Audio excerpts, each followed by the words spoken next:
The word jihad is mentioned in the Quran about 41 times. The words mercy, peace, and compassion are mentioned about 355 times. Yes, come in. Come on in, Riaz. Sit down, please.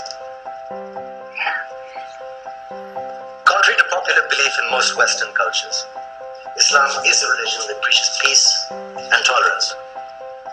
Yes, Patricia. If Islam truly is a religion that preaches peace, then how come the world's most troubled spots, the West Bank, Afghanistan, Pakistan, Iraq, they're all plagued with Islamic terrorism? Well, that depends on your definition of terrorism. Some might argue that the US invasions of countries like Iraq and Afghanistan are also acts of terrorism. No, those were acts of war to get rid of despotic regimes. Or a means of getting at a country's oil. Conspiracy theories. Well, may I? Yes, please. Go ahead, Riaz. Mr. Khan is right. I mean, if we're talking about terrorists, the world's biggest terrorists are the white superpowers. Come on now. No, really, stop and think about it. Explain 9/11. Okay.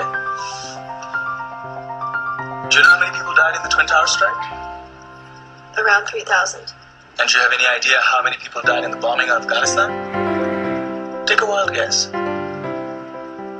More than 15,000 people died. And that's just conservative figures. About 50,000 tons of explosives were dropped on innocent civilians. Men, women, children. Yeah, but that was because of the Taliban.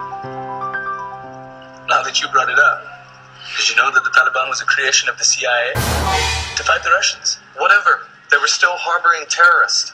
Yeah, right. Terrorists that were never found. Just like the weapons of mass destruction that were never found in Iraq. Do you want to get into the death toll in Iraq? 500,000 civilians and counting. And what do Britain and America say when they don't find these weapons?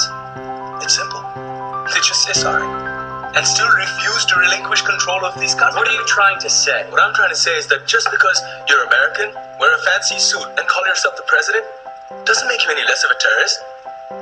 I'm saying that if you don't stop meddling in other people's countries, you will face a backlash. If Muslims like you feel that way, then why don't you get out of our country? We will.